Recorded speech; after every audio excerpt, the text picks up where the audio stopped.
Wednesday, the 29th of April. Apparently we've got 2 minutes and 40 seconds left on our countdown, but that's actually 1 minute to 9 o'clock. This time we're starting on time, I think. Actually, that's the first time it started so early. We do have Steph with us, but she might have some sound issues, so we'll find out in a sec. We hear her peep. Let me just switch to our main view here. Hey, we're back. Right, so Steph, can you hear us? We can't hear you. I'm just going to check the settings here, see if there's some sort of sound settings that we need to adjust. Volume mixer. Let's have a look here. Meeting. No, all good. Zoom is up and loud. We should be hearing you, so it must be something to do with your mic.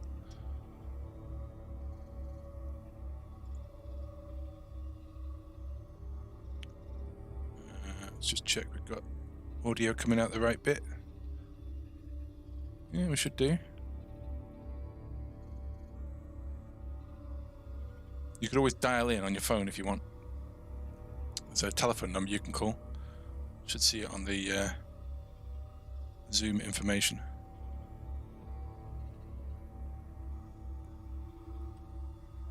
Honestly, we should switch to Discord.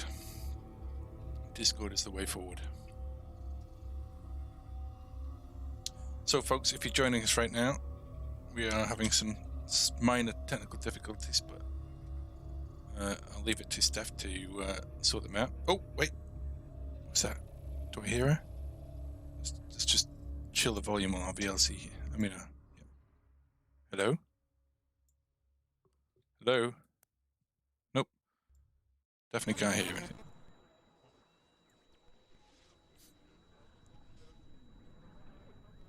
All right. Well, let's fire up our to-do list and see where we're at. So, still an unnamed audio adventure. Steph, please do the honors and give the game a name.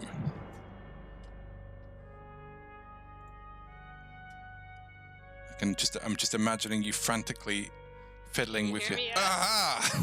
Yay! Hello! How are we doing? We are good, sorry.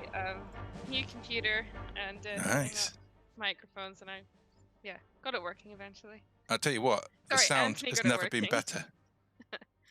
It's actually a gaming headset, so that's probably why. Nice. You should get Anthony on as well. You need double mics and a green screen. We can have you all here. We can.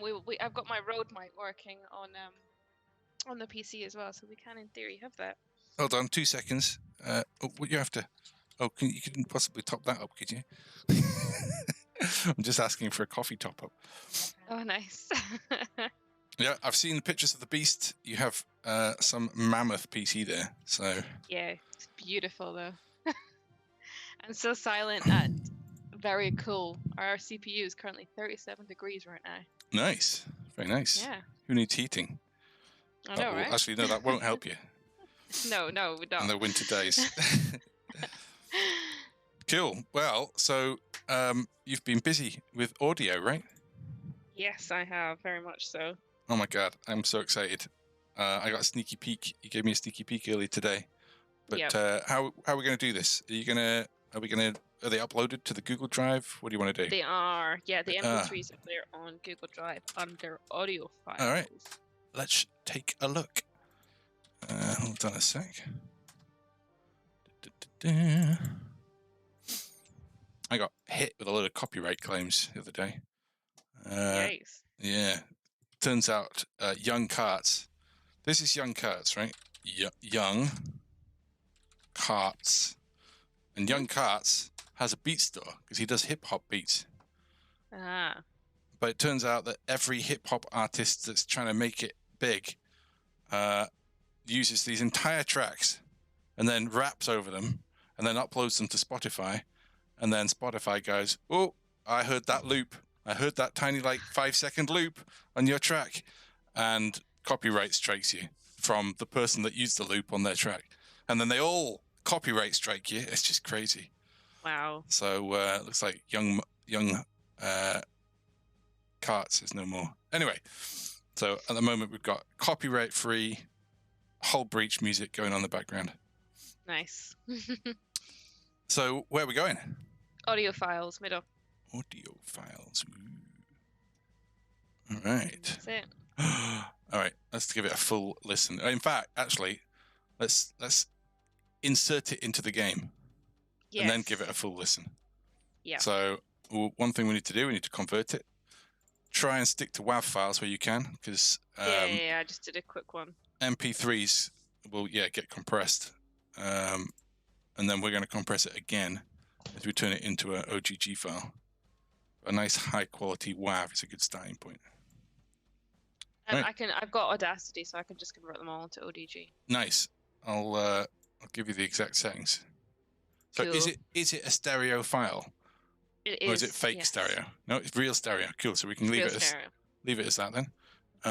Well, that's it then. Just export it as OGG. Right. Super. Now I've got a library file for my Godot now. To make it easy, I have to go through all my personal files. It's audio. It's a background audio, and it's the living area plus TV. Only trouble is you haven't mixed in the. So at the moment we have to mix in the living area with this noise in order to get our TV sound. Yeah, I know that. This is just, at least we've got a base. So, like, I designed this so that we can add noises in, so we can take this and then just build stuff around it.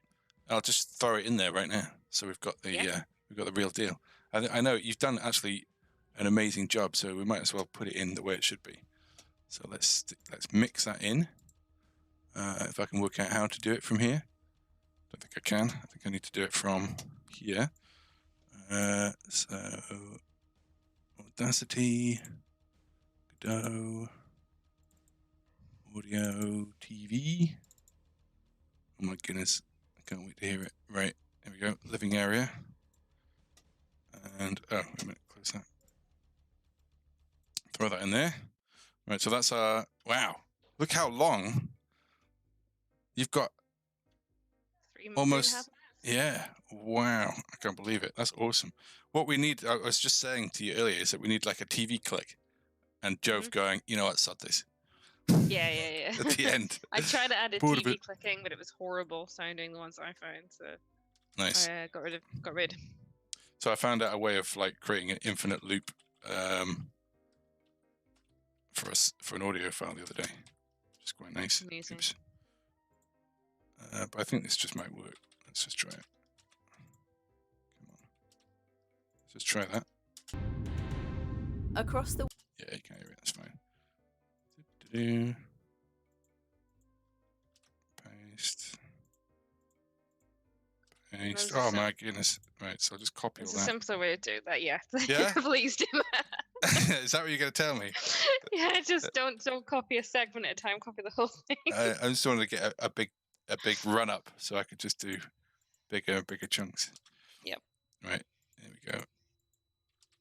Oh yeah, I might as well carry on now. I'm at the point. I'm not very good with Audacity, as you can tell. I used to use SoundForge, and I've actually got a copy of SoundForge, but right, okay, I think that'll do. And what we should do, so we need some sort of command that says like when it finishes, click out. Yeah. Or, yeah. Let's have a quick listen. Nice. Good evening. Welcome to... I think what you need to do is cut that bit fade in. So it's because you just turned it on. Good evening. Yeah. Right, cool. Right, okay, here we go. Export that. Sweet. I didn't know you were so good with audio, by the way. I learned most of it when I was doing my own audiobook. So I had the narrator next door in the actual soundproof room, and I was recording and editing. So I've had about 30 hours experience of editing out breaths and and trying to modify words because someone said "and" wrong, so I've had to take an Oh, "and" somewhere God. else and shoving it in. Oh my God. Right, here we go then. Let's fire it up.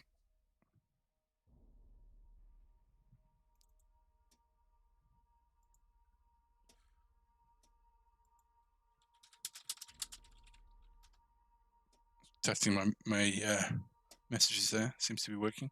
Be good if the messages disappeared after a while, because they are kind of sort of sitting there, doing nothing. Oh, wow. Okay, that's my street. This is like the message settings, so you can. But I don't think there's any way of like saying, you know what, go.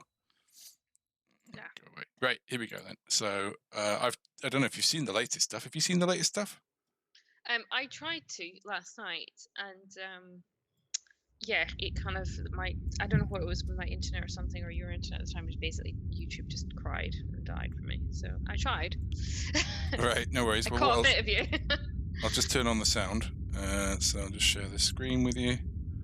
Turn on the audio. There we go. Have you got the sound coming through? Yep. Give it a little more volume. Right. Okay. So, what have we got? So have you exported the Audacity app? Yeah, it's all done. It's in Okay. and ready. So we might need to do this: audio, background, right-click, and no, so click up here and re-import. Yeah. It's still sat as a loop at the moment. Yeah, so things that we've changed. We've got like a little sort of transition now between locations. Yeah. Obviously, all that stuff's going to get revamped anyway. Oh my God! Thank you. The coffee gods have just delivered. The coffee hand. Yep. And of course, the cutscene system. Oh, nice. Ooh.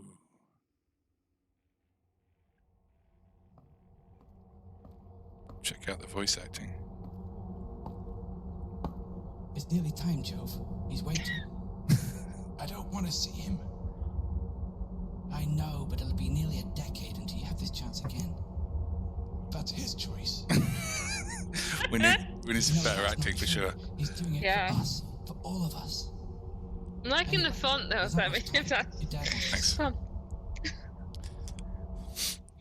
So the things we've got there, we've got transition in, cinema science, right? We've got fade into white, fade into black, fade in big titles, fade out big titles, fade in titles white, fade in titles black.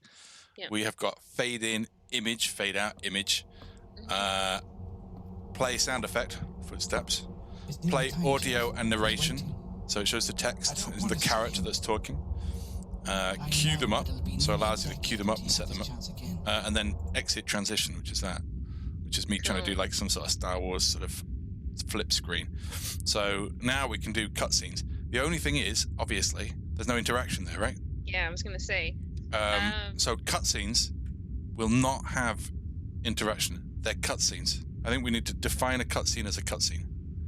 If you want to Sure, have can a dialogue, you? Yeah. Yeah. What I was gonna say is we can maybe get around the kind of level of interaction by, okay, we don't have level of interaction, but can we determine what cutscene is pulled through depending on what you've previously picked, for instance? oh totally, you can do anything you want. Cool. But That'll get around it then. Yeah, but cutscene is a cutscene, so we can use cutscenes when we want to use cutscenes. So we can have Yep. like 10 years later, or 20 years later, or whatever. You could do you could have all sorts of uses for the cutscene. Great. But if we want interaction, then it's not a cutscene. It's just an interaction. We can start an interaction, but let's not call it a cutscene. In the balcony now, we've got Graham, who joined us yesterday. I've got this big screen I need to get rid of. Let's just get rid of the background in. There we go. On. Yes, the background balcony is a little bit big at the moment. There we go. Balcony. So Graham was actually a little test to see if we could get two characters talking to each other. So Nice. So at the moment we've got Jove, right? Actually, we want no player here. We don't have any sort of ability to have a non-character with no face. So we do want some kind of way of having it tell you something. So, but Graham stares you in the eye, so we can poke him in the eye. Take that. Now that's Jove talking, right? And now Graham talks. You bastard, spelled wrong. And there you go. So we got a little bit of the way there, but they still can't connect audio to it. So yeah, I don't know. Anyway, let's turn on the TV. Here we go. Drum roll. TV on. Good evening. Welcome to 10 o'clock news. Nice. Across the world, people united on the streets in anger at the UN's decision to continue funding to Europa, the research facility owned and run by the Galileo Corporation. With the planet facing its fourth famine inside of a decade, many people feel that this money would be better invested locally. In further news, talks between New Yemen and China have broken down, with sources close to President Lin Xi suggesting that tensions have only increased in recent weeks. The bombing of Doha in New Yemen's Qatari province has only led to the escalating crisis as China continues to deny all involvement. And in Africa, Kenya has announced plans to extend its arable funding program to its neighbours. The offer has been welcomed by the UN as it continues to seek a permanent solution for the crop disease in the area. A spokesman for the UN has said that securing funding for farms that would otherwise go bankrupt would be essential in bringing about an end to the ongoing food shortage crisis. Nice. Back to tonight's main story. The UN has faced growing pressure on its decision to continue funding Galileo Communications research base on Europa. Our correspondent, Nick Ryder, has more. From Seattle to Sydney, protesters have taken to the streets. They are hungry, many are unemployed, and they are angry. Vi føler os glemt. Den forskning, de udfører ved Europa, er så vigtig. We feel forgotten about. If the research they are doing on Europa is so important, then why don't we ever see it? Said one man from Copenhagen. A mother of two from Strasbourg said, Europa était censée pour nous tous. Et pour qui est-elle maintenant? Ils font des bébés dans l'espace et pendant ce temps-là, je dois choisir lequel. Europa was supposed to be for all of us. Who is it for now? They breed babies in outer space. Meanwhile, I have to choose which child to feed each day. I cannot afford to feed them both. Is that a true translation? Chief Executive Harry Yeah, Clements I issued a statement know a couple thanking who the are UN. Wow. married to French That's women, amazing. so And who's this? that's my second cousin. God. Artists since the first 11 Europeans who landed in 2055 have revolutionised our understanding of our species and provided numerous discoveries that have enhanced our everyday lives. These words will provide little comfort to those who could barely hold up their placards today. They are malnourished and weak, but their resolve is strong. Great achievements may have been made in the past 30 years, but to the hungry here on Earth, they seem as far away from their everyday lives as Europa itself. Nick Ryder, Atlantic News. Nice one, For Nick. more on the ongoing food shortage crisis, join us later tonight for a news special where I'll be joined by leading agricultural scientist Mike Danube and political correspondent Naomi Winchester. Fantastic. That's it. That sounded really good actually in game. Yeah. So you know what it needs? One little touch is all it needs now, I think. Although I think I closed the project. No, I didn't. So all we need to do is we take that and then stick, I think it's going to be a high pass filter on it. Make it sound more like it's coming out of a crap speaker. Yeah. But is it? That's one thing I thought about that. But is it going to be a crap speaker? Given it's going to be. I think. Years into the future? Good evening. I don't think it matters. Welcome to the But 10 because- o'clock news. Because you kind of expect the TV to sound like that, regardless of what year it is. Unless, like, we put in a massive, amazing sound system in. But I think it just adds to the. Yeah. But anyway, I don't know how to make a good sounding TV effect. But that's amazing. That's so cool. I love it. Everyone that did that did a fabulous job. We need to put some names in the credits. On the Yes, we do. on the Twitch Dark stream. 8342. Hola. Can you hear that? Yes. So now when people say stuff, it's announcing it. Hola, Davex. Hola. How we doing? Did you catch the TV? Got a nice little segment there on Europa and all the shit going down back on Earth. So what was I saying? So on our Twitch channel, let's go into Twitch TV. So what I've done here, I'll just pause the stream before it starts echoing me, is we've got this. So we've got our mission. We've got contributors, so we can start putting some names here for everyone that's chipping in, and we've got a suggestion box as well. So you can come in and throw in your crazy suggestions, and we can pluck them out and decide whether or not it's going in the game or not. So if you're watching on Twitch, we've got a little bit more interactivity for you. DavX is watching on Twitch. Yeah. So feel free to throw in some suggestions. Right. Yeah, have you got any other audio for us to hear? I've got a couple of bits that are kind of work in progress at the moment. So I've got a bit of a debate going on with two people. Oh, nice.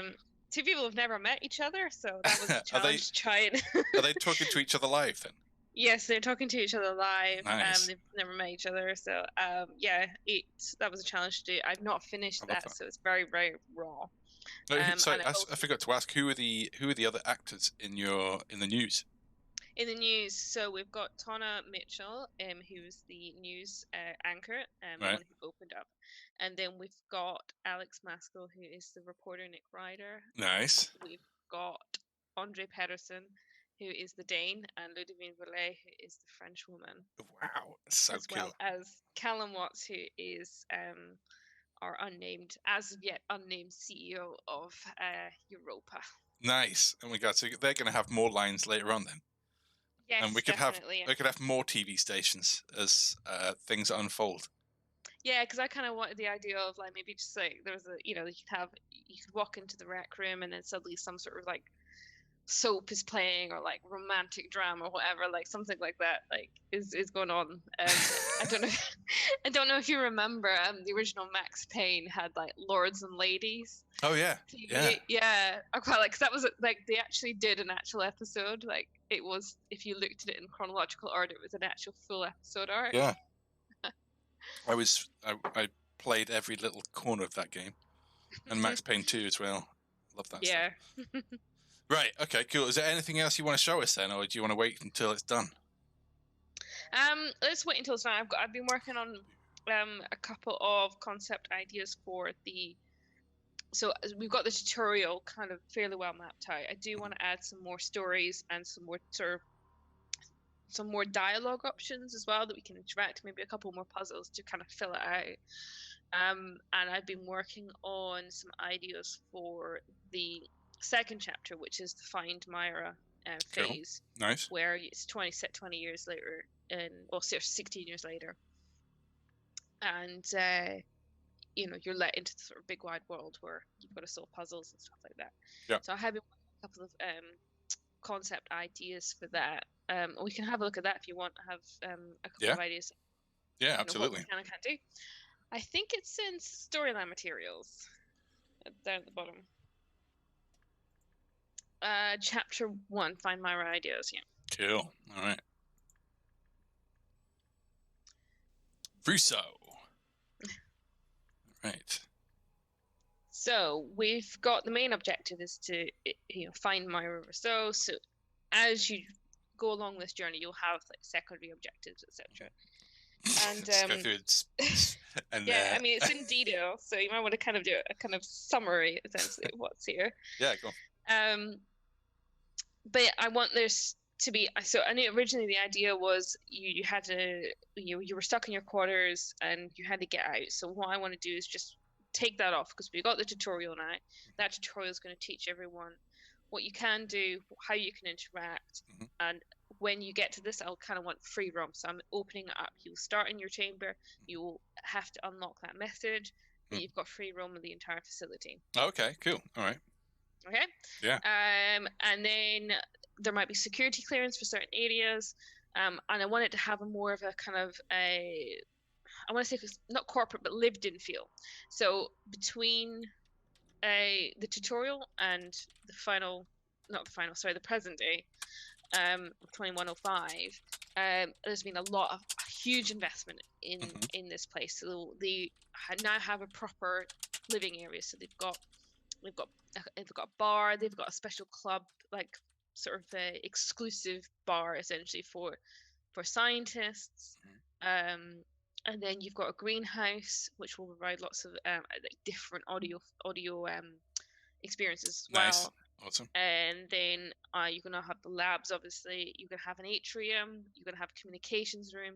The observation deck has been Just upgraded. Make sure they've all got Sorry. purpose. Gotta have purpose. Yes. Yeah. Exactly. And there'll be certain places like the greenhouse. You might meet someone there you need to speak to. Cool. But even just Can we define the life a character will lead? Because what I was thinking is that if we put in a clock, so I was just thinking more about the real time elements of it. So rather than like it being like a real time clock, maybe we have 1 minute is 10 minutes of game time, or 1 minute is an hour of game time, and the clock is continually moving. And during the day, each character has defined movements, so they'll go in, they'll do their job, they'll go to the cafeteria at lunch, go back to their job, then they'll go and sleep in their cabin, and then they'll have schedules. Yeah, and if we can set up schedules for all the characters, then we can start making sort of a living, breathing facility. That is brilliant, because I actually had that idea, and I was gonna actually ask you about this. One of the ideas is, so this is the 50th anniversary. 2105 is the 50th anniversary of the European facility. So as part of that, there's going to be a journalist on board who is wanting to talk to you. So he might be in certain locations. There's also going to be a character who is related to one of the characters from the tutorial. He has specifically joined the crew on board to try and talk to you. So as you go through, what I want to do is create this sort of the soundscape of where he is there. So you might go into the rec room or the bar, and you might hear him very faintly talking in the background, not prominently, but just talking to someone. So he's there, and have him as this constant presence, and you sort of build up the idea that he's trying to get to you, and he's he might be if you go into the bar, or then you leave and you come back again, he might be there, or he might have a set schedule. He might be trying to be in the laboratory when during work hours or something like that, and he's essentially not quite following you, but he will be near you and want his presence to be felt. How do we do that? Yeah, how do we like have some kind of because what I was thinking is that there's two different types of talk here, right? We've got narration and we've got player, right? So the player saying something, and then the narration. And the narration we're saying is always the player thinking. Is that right? So in our case, it's like Graham stares at you, right? We would never do that. We would have Graham staring at me. This is a bit unnerving. And then, I don't know, we have some sort of essence to the audio there that makes it sound like it's being narrated. It's in your head, right? Lots of reverb. Yeah, I mean, you don't have to have because you want to have a lot of the imagination coming from the players themselves. So I don't think describing everything. No, but what I'm thinking is, if this person's like in the room, and it's like obviously has it in for you in some way, then for you to observe it through some sort of there needs to be like a gap where for example, we have a condition where no one's pressed anything for the last 2 seconds, so they've not interacted with any object. Nothing's playing at the moment. So there's this pause where they're not doing anything, and that's where you're allowed to observe it. So then it'll lock the controls and say, you know what, Graham's giving me a weird look. I don't know what it is about Graham and weird looks, but so we could have that sort of a potential for that to happen, but it won't always happen because they might just go in there and have a look and do something and then bugger off. Yeah, and they might miss it, but that's fine. Yeah, no, I like that idea. All right. Okay.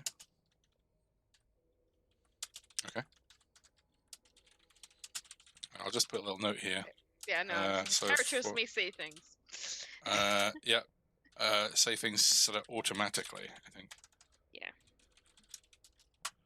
For example, a character is staring at you. Yeah. Jove will narrate. So and so is staring at me. Needs to happen around player interaction. Cannot, what's the word, clash with existing audio. For example, you might be listening to the TV. Maybe you don't want that to happen. Although one of the points I've got at the above is that even if you're watching the TV, if a narration starts, it'll fade it out to the background. Yeah, So. that's fine. Yeah. Okay, cool. I love this. This is exciting stuff. I'm never going to get to having an inventory because I'm just going to start working on this. I'm really keen to start working on making the characters walking around. I want you to be able to, because we've got an exit audio and an entrance audio. Yeah. I'd love you to be able to hear the characters leaving, getting in the lift, going up, going down, and so on. And depending on how far away you are from them, that audio is louder or quieter. So. Anyway, don't know how easy it'll be, but try it. What else? Well, if you go back to the document, there we go. So I want there to be I basically want the player to kind of very quickly realize it's not only been a huge investment in the facility, but there's also a bit of a kind of a class crisis going on. For instance, the scientists and the administration are treated very well as opposed to the general crew. You know, there's got the they've got the cleaners and the cooks and everyone who kind of keeps the facility running. So I do want there to be kind of a quite clear divide there. And then if you scroll down, so as you navigate the facility, people might recognize you because you're very famous. So you might want to be able to say, like, interact with people. If they say hi to you, you might want to say hi back. They might have a bit of interaction there, and it might be just like a one-off kind of dialogue. Or if you're in the bar, they might come up to you. They're going to force you into a dialogue. Yeah. Okay. Yep. And that can be quite random as well. So it might not happen every single time that you go into a place or you walk along a corridor. Mm-hmm. Potential for forced dialogues with characters. Okay. Yeah. So if you scroll down, there's a lot of detail about the kind of ambience of the place. So if you scroll down a little bit more, that's me just sort of note taking for my own benefit there. So scroll down again. So these are the kind of areas to explore. We're going to have a scientist club, which is just reserved for the scientific community only. And you will at some point find a journalist in there who will try and speak to you. And you'll be given two options. You can either speak to him, in which case you'll find out a little bit more about the goings on behind the scenes of Europa, because he's got a bit of a scoop. If you decide to throw him out, you will immediately be contacted by Diana Clark, who is the CEO and the person who runs the facility on Europa, who will be like, come to my office right now. How do they get in touch with you? The personal device, which I hope you are developing. Blimey, no, not yet, but I can see so much use for it. I think, I mean, it's going to become the way you pretty much interact with the whole game. I'm just thinking that actually the whole screen we've got at the moment for location and character and all that stuff I think it's all going to play a part in the personal device. Like the personal device is going to be your interaction with the world. Yeah. So yeah. Okay. Cool. So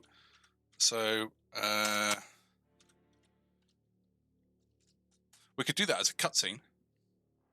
Yeah, we could do it as a cutscene. Right? Because you could have the personal device up. I was thinking we could actually do video if you wanted. But you know what? That's a lot of asset making, but it's certainly a potential. You could have. Yeah, I would be up for doing that. Yeah, actually, you would. Not being video, filming the video, but. Yeah. Well, so so we could have fade in video or some, show video on our cutscene, and then have those assets. It obviously makes the game potentially huge, like lots and lots of video, and it sets a sort of expectation that, well, you can do video of a face, but why can't you have a video of this spaceship exploding? Or so I don't think we should. but Yeah. we could. So if there's a place for it, then. So okay, so characters can Characters call might you on the contact PDA. you. Yeah. Yeah. I'd say contact isn't like a message because I think call might lead to, or it would Well, I be think it's a contact, dialogue, but it right? would be it'd be, well, not necessarily dialogue, but it might be a voice message because I think having that conversation through PDA might be tricky. But No, I don't think so, because I think it's exactly the same, right? We've just got to have the dialogue system allows you to interact.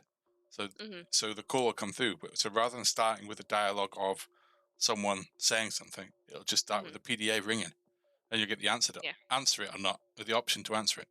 So you answer or don't answer, right? Yep. And then we've got to obviously have some condition that call has been taken eventually. And so let's say they ignore it, then it'll wait like 5 minutes and then it'll come through again. Something like that. Yeah. Okay, that's cool then. I didn't realize you could do that. Well, we can do anything, right? So it's just I know a we can question do of anything, but so I do want to rewrite the dialogue system. I think I really want to have audio and voice in it. Yeah. And I love dialogue design. It's so pretty. But, I don't know. Anyway, carry on. Cool. Yeah. So and then this is just listing locations. So they've got the greenhouses. So they're kind of massive indoor gardens. So that gives you the opportunity to hear different soundscape there. Observation deck I have turned into little corporate event bits. Nice. Go up and you could mix with people, talk to people and stuff like that. And you could, there'll be obviously puzzles related to that as well, but this is more about the kind of setting.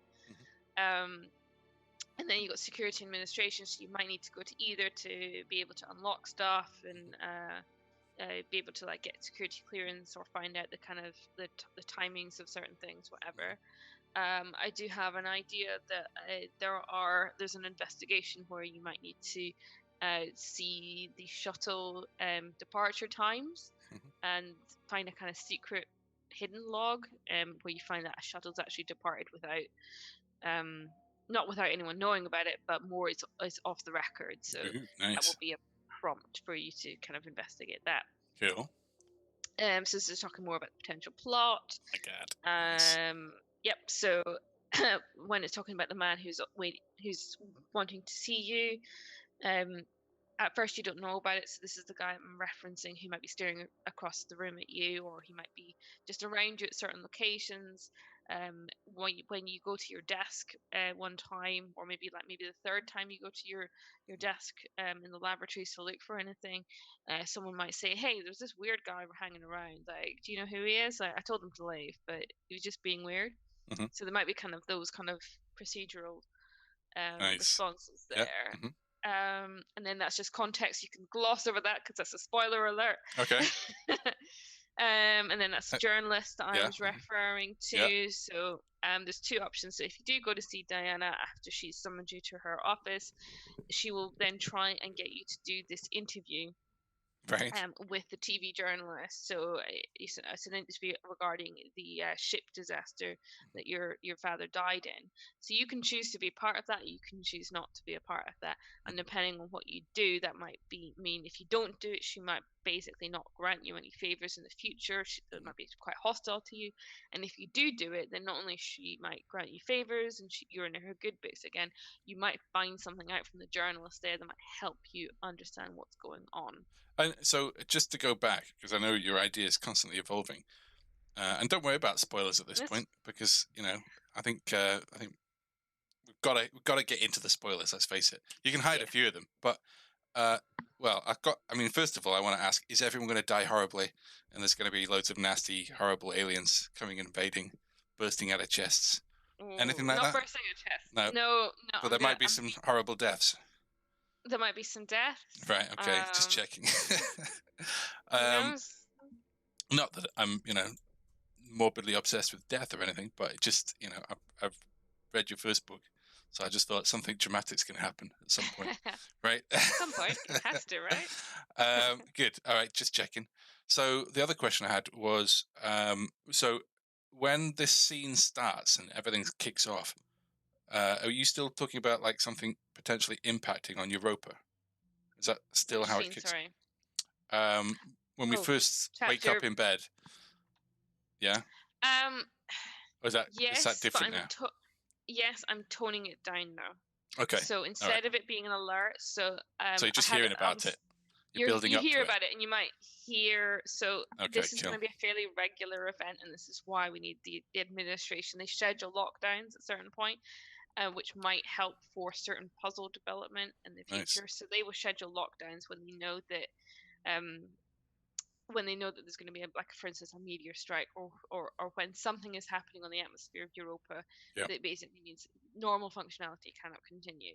So this is a scheduled event. You know about it, but it's still going to wake you up because it's a meteor hitting the surface of the moon. Yeah. So you are woken up by this. Can we have a countdown then for that? And a big boom? Because we've got real time now, so we can have events at certain points. Yes, Awesome. so that will be what wakes him up. And then the reason why I needed a meteor is essentially when his father died, he sent this message out in a little kind of black box type thing, and he ejected it. And he basically he managed to do a bunch of calculations in an inordinate amount of time. That meant if he ejected it into this specific part of space, this comet will, by its gravitational pull, pick it up. And he knew that it was going to hit in Europa and then be able to broadcast eventually. Right, cool. Okay, gotcha. That's a bit of a spoiler, but yeah, I get it. Nice. Yeah. Clever. All right, cool. I like it. It's well thought out. All right. I'm getting a little bit of a Half-Life feel. Maybe if loads of people die off, maybe a bit of Game of Thrones feel. Well, maybe save you might some, kill them. Yeah, save some of their favorite characters, drag it out a bit, let them really get to love them, and then throw them off a cliff. Or you might have to push them. Perfect. Yeah, exactly. I think I was talking with the guys at work today just about the potential for like impact on dialogue. So the decisions you make early in the game and and I think they were talking about having like multiple endings and all this stuff. I don't know if you need to go down that road. It's so cliche nowadays to do that. Yeah. But I think what I'd like to see is like a story that has sort of a myriad of decisions and impacts moving through it.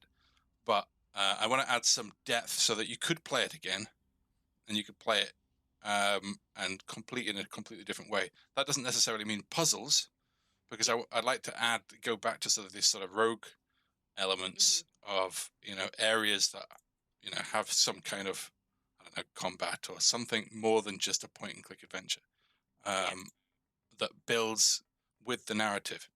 So anyway, we'll get to that. So wow. Yeah. Okay. I mean, I think this is a kind of fine balance. So I mean, what we want to focus on is what, in my opinion, would be the kind of player agency.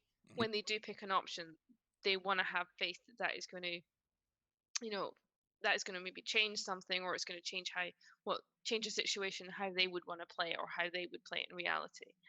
But I think like having multiple endings can be, I mean, it can be a great mechanism, but it can also be very, very terrible, i.e. Mass Effect 3.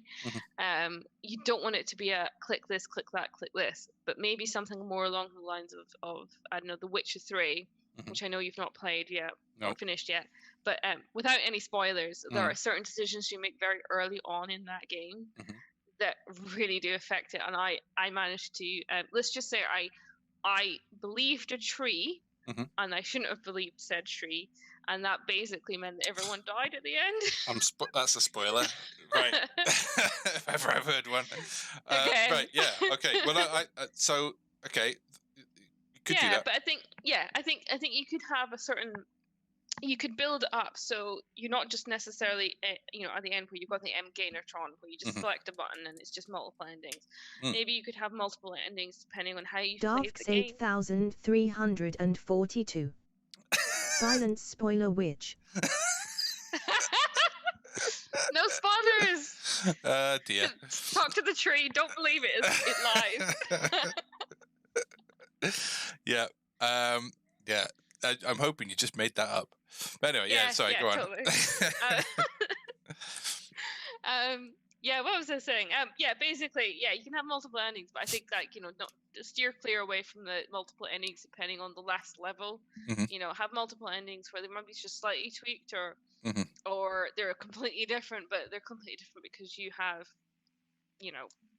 believe Diana Clark in chapter 1, or you've done this, or you've done that. Kind of have multiplying based on a load of kind of events that precede that, and then it will feel more organically, like you have made this decision. What the fuck have you done? I need to replay it to play it right.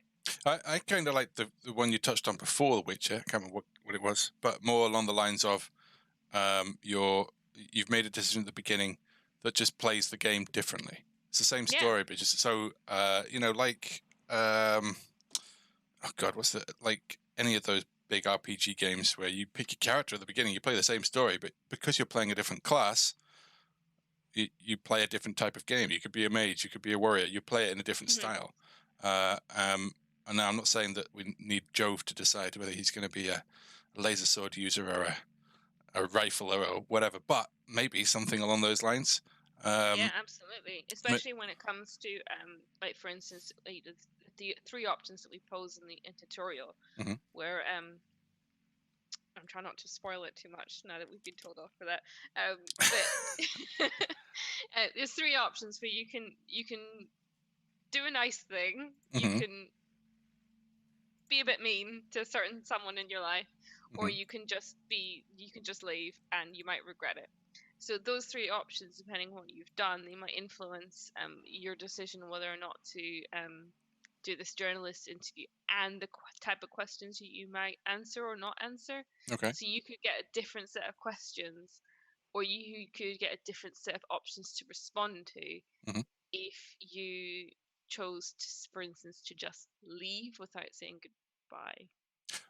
What about I don't know whether we should go down this route at all, but what about dialogue-based options where you've got the potential of like failing or not? So you want to charm someone. Well, this is your charm level. You want to convince someone. You want to intimidate someone, and so on. I can't remember what games did that, but there's a few out there. So rather than just saying that it's Jove, we give the player a name. And we never actually mentioned Jove as a name. But then because you're fairly well known in just because of the character's firstborn, he's referenced in news articles, he's referenced. Yeah, you kind of have to talk around the name, don't you? I know, which might just be a bit weird. Yeah. Okay. All right. No, just a thought. But okay, so we can still. But you can maybe always have that. You can always build that into it, but just So maybe we can have a little bit of character building at the beginning. Then, in that you get to define what your strengths and weaknesses are, or so a little bit of character creation at the start, and then that character creation is reflected by what's in your cabin at the beginning. So when you look at your like a cabinet full of awards and stuff, it's like I got 3rd place in sports, but there's my first in class for reading books or whatever. He's got high intelligence but low strength or whatever. Just an idea. Anyway. Yeah, something to think about. Yeah, quite like that idea actually. All right. Well, maybe we'll do something like that and some sort of character building at the start, and because that then leads me on to like actually adding those sort of other elements, other aspects to it. There's so much to do, so I don't want to get too ahead of ourselves whilst you're writing the story as well. So, okay, cool. So let's scroll down a little bit further. That might be all I wrote. Yeah, that is. Cool. Yeah, so there's a kind of I'm beginning to work on the ideas of what puzzles that we can have. For instance, I think don't worry about too much about the puzzle right now. Yeah. Let's just develop this living, breathing area where we can interact. And if we can create something like that, then we can make the puzzles. Then we'll have puzzles coming out of our ass. It'll be easy. But yeah, if we can have interactions and objects and characters talking and dialogue, then we can build puzzles into it. No problem. Yeah, exactly. But sometimes I think when I'm thinking about the environment, I'm thinking, back to what you said earlier, like don't create an area without a purpose. So if the purpose is there, what is the purpose? Is the purpose for, dialogues, the purpose for someone being there, or puzzles and stuff. So I think as a kind of byproduct, puzzles are kind of leaping into my mind. So I'm kind of writing them down as they come into my head. So, yeah, but I think they kind of organically they're going to be there. but then we can work at the little kind of minor, the minor puzzles, and then it's separate into minor and major. So the major ones are getting you to different locations or getting you to the next phase, and then the minor ones are kind of there to support into the major ones, but they're there as a kind of tricky little kind of, where is this person, or like, how can I get this to work, whatever. Yeah, brilliant. Oh man, so good. I'm so excited. Let's get this finished. I know. So where are you on with castings and other voices? Have you got a lot to do there, or what's the crack? So yeah, I've got a few auditions that are done. One girl, she's great, and I think I know which one I am referring to. Yeah. What I want to do is I want to create a load of different other characters, maybe background characters, like you walk into a bar, you hear the barman, and the kind of general surround like environment characters, as well as kind of ones you can definitely interact with. Cool. So I am developing further characters, and I am obviously getting the voice actors involved, but I think there's a kind of fine line between asking them to do different things, and then obviously it's quite demanding of their time. So I think the best thing to do is if people want to get involved, great. Don't want to demand their time. If you got to weigh it up, right? So if you get someone and they're like watching the stream because they want to see how their voice is being interacted with and they're getting into it, great. But if it's someone that's like, oh, okay, Steph, I'll give you a recording, and you've got to give them a minor point. They've got to have a minor character, haven't they? Yeah. Sorry, but you're being an extra, and we're going to kill you off early. Yeah, yeah, exactly. Cool. Okay, nice. So, man, what shall I do first? I mean, what should I do? Like, what should I focus on? Have you got any recommendations? Because I've called this chapter A New Beginning because we're at this point now where we've got character interaction, we've got object interaction, we've got location movement, we've got a load done. I kind of feel like the UI is obviously, I think we'll get a lot more interest in the project when it looks good. Yeah. But I've always focused a lot too much on the looks of a game earlier in my life, and I regretted it because when you focus on looks, you miss out on the actual gameplay and the depth. So I'm loath to worry about that stuff until we've got through all that. We can play through a game and it all works and everything's nice, and then we go, okay, we know all the elements we'll need for the user interface and how it's going to work because everything else is in place. And that makes for less mistakes when you're making your graphics and making the interface. So, yeah. So I'd like to think that the PDA might be a bit like this. Maybe the character Jove is disabled and has a little helper robot. He's blind, he's deaf, and he has a little helper robot that helps interact for him. So you tell the little helper robot how to interact with the world, and the little robot goes off and does it for you. I don't know if there's some kind of like backstory we can create to, like, not creating loads and loads of graphical assets and making like a 2D or 3D adventure game here. Or the PDA is completely separate to the controls. And we make the PDA much more sort of, all right, you've got your audio logs. I've got a system so we can replay the cutscenes, so we can look through the audio logs and go, oh, replay that cutscene for me. We're recording all the conversations, so everything that's said. We're storing it, although I don't know if we'll store everything that's said on TV. No, maybe not. Even the first one was 3 minutes long. That's a point I want to do. That is a very good point. What I can do is, alongside each of the TV things and on anything you might hear, alongside each audio file, I can then say a kind of summary recap so you can read about it in your PD or whatever. Cool. Oh, okay. Nice. Interesting. So like a summary. Yeah. So we might want, okay, so what we'll probably want then is ability to manually add a note to the PDA log, right? For summaries and hints, obviously. Cool. Okay. Brilliant. And I was also wondering if you could use the PDA for like, so I have provisionally written some lines for an AI, and I have an idea if you might be able to say those lines as well. Okay. So as a kind of basic interaction, you could ask it a ton of stuff, and you can go in if you go into storyline materials, or no, you go back into the folder. I can show you where they are. If you go into the main folder, and go into casting, and then you've got roll specs. That's it. Roll specs. Oh yeah. Roll specs. Yeah. That's a funny name. Yep. And then AI interface. Cool.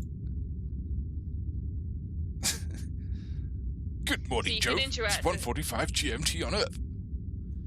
So I thought you could, given that you can have real-time stuff, it could just pull out what GMT is, because obviously Earth is going to be at whatever time of day. So GMT is obviously the fixed point. So no matter what time of day the player is playing at, it will maybe read GMT. So you've got some. You feel like you're kind of there's a disassociation with where you are to Earth. That's interesting. Right, I like that. So you can have oh wow, you know what we could have? We could have like a Europa sun, right? So we can. How long are they? I mean, what are they like on Europa? Have you checked already? 3.5 days to rotate around Jupiter. But then you're going to get blocked by Jupiter. What do you mean? Well, so it doesn't. It's presumably Europa's spinning, right? No, it always faces Jupiter. Well, the same side faces Jupiter, a bit like our moon. Oh, so you get constant day and night. I mean, alternate day and night. It's just constant night, really. It's a long way from the sun. Oh, so okay, so it's constant night on the side that's facing Jupiter. Now, how does that work? I mean, because hold on. You know what I need? No. So it's just because it's like our moon, really. It's it's always facing us, but the moon goes. Sounds like I'm really patronizing. The moon goes when it's obviously it's facing us, and we can't see it because the sun's behind. Yeah. Okay, I know what you're trying to say there. Yeah. Okay. Basically, right. the side that you're on is. You're making me laugh. Go on. You're always going to be facing a part of Jupiter, so you're not full on facing Jupiter, because that would obviously be intense. But you've got Jupiter there. You got a bit of space, and then your orientation is always going to be that, because Europa doesn't spin, basically. But the other side will be dark and light. Yeah. Okay. Gotcha. Synchronous orbit, Anthony has said. What's that called? Asynchronous orbit. No, synchronous. Oh, synchronous orbit, right? Okay, yeah. No, I get that. So, but you're going to get light reflected off Jupiter, right, from the sun. Yep, exactly. And then you're going to get dark side of Jupiter. So you are going to have some kind of day and night system then, right? Regardless of what side you're on. If you're on the back side, you're going to get like direct sunlight hitting you, and if you're on the front side, you're going to get a bit of a mix. Yeah. So it's a bit weird. So you're saying that the side you're on is going to be the Europa side? No, we're on Europa. I mean the Jupiter side, facing Jupiter. Yeah, so it's always going to be facing Jupiter. So therefore, the sunlight is going to be hitting Jupiter at different times. When Jupiter's essentially light, you might be dark. But you're going to get the reflection from Jupiter as well, because obviously it's fairly bright. So would it be nice then if we had some kind of like Jupiter day and night system? Yep. That is so it's 3.5 days. Just mapped. Yep, 3.5 days of light. So, it's 3.5 days to orbit for Europa to orbit Jupiter. Okay, but it's obviously a lot more complicated than that. So I think we'd have to get some maths out and work out. Yep. So we'll do our GMT and our. It doesn't have to be GMT, but we'll have our Earth time zone, and then we'll have our Europa time zone. Right? You could have both, one in each corner, depending on where you're located at the moment. Local time zone, Earth time zone. Yeah. Exactly. And then we could reflect that. So let's say we do have some sort of light or darkness. We can reflect that in the schedules. We can reflect that maybe visually in some manner. So there could be like a bright sort of feel to the day, and then when we hit night, obviously the UI could all change and everything could be a bit darker. And it's going to be quiet because everyone's gone to bed, right? You're tiptoeing around. Because we've got as humans, we need the kind of circadian rhythms and stuff. So what you can do is you can have a certain night cycle. So even if the player's up and doing stuff, some people will be up. It's other areas will be dark and stuff. So yeah, and also because this is it's a global effort on Europa. There's a whole range of different nationalities. So they'll be talking to different places on Earth. So if America's up, Asia might be asleep, kind of thing, or whatever. So there might be different people up at different times. Okay, cool, sweet. Yeah, that'd be awesome. Yeah, if everyone goes to bed and you've just got like the night crew. Yeah, exactly. And different audio as well. Obviously, this could be like such a massive project just making the Europa base. So we've got to decide like how you've got to make a decision on how long you want this person to be there. Also, if we're going to have some kind of like elements outside of that, some sort of Zelda-y running around trying to collect something. I don't know if you're going to do anything like that, but then there's going to have to be areas of the game where you're like, okay, this is the adventure bit where you go out and have to do stuff. Areas of narration and story broken up by areas of utilizing, I don't know, some sort of skill-based or... Anyway, we're going to have to play with that a bit. Yeah. Okay, cool. Well, I really want to get started on character movement and time. That's really cool. Love that. All right. Well, we can work on that. So the tutorial has got some slightly different mappings. You obviously got the living area, like family photographs and stuff. So if I slightly improve the tutorial document format, just so you have a better idea of where things are and what links into what and who's where, so I'm going to start creating audio background noises for you for each area. Wow. Okay. Really? Yes, I've already started it. Yeah. Oh my god. Okay. Cool. All right. Brilliant. Did I tell you what I did? I haven't finished it yet, but now in locations. So check this out. So the living area has a room size of 0.1. Okay. And the lift has a room size of 0. But the balcony has a room size of 0.21, and the study has a room size of 0, and the R&D department has a massive room size of 1. So what I'm doing is I'm creating a different level of reverb based on the level, so we can have the sound, our audio engine actually work for us in sort of recreating the sound when people talk and the sounds we hear based on the environment they're in. There's other elements we could do as well. So basically what I've done is I've added this audio bus called Spatializer, and I've added a reverb effect. So we've got control over the room size, the damping, the spread, high pass, and the mix between dry and wet. So we could do all sorts of stuff with it if we wanted. I don't really know much about room-based audio and what would be best, a simple way for us to control this. But it would be nice to, I'll have a little play around with it.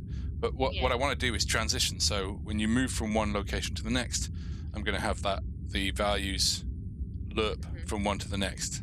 So you'll actually hear your footsteps with the reverb. And then as you go into the lift, it's like you're in a confined area, right? Yeah. And it should just work for us. It won't work so well for other people in the locations because obviously you're hearing it from your perspective, so I don't know how that's all going to work. Is that the master? So all audio files in that location will be set at that reverb, or? Yeah, so sound effects, the player's voice, the narrator, and the location audio all go into the spatializer at the moment, and cutscenes just go straight into master.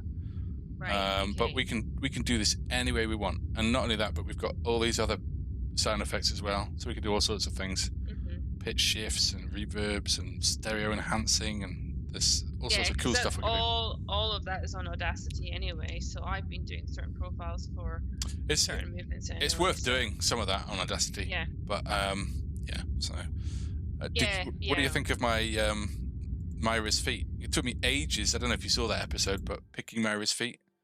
Here, listen to the shoes.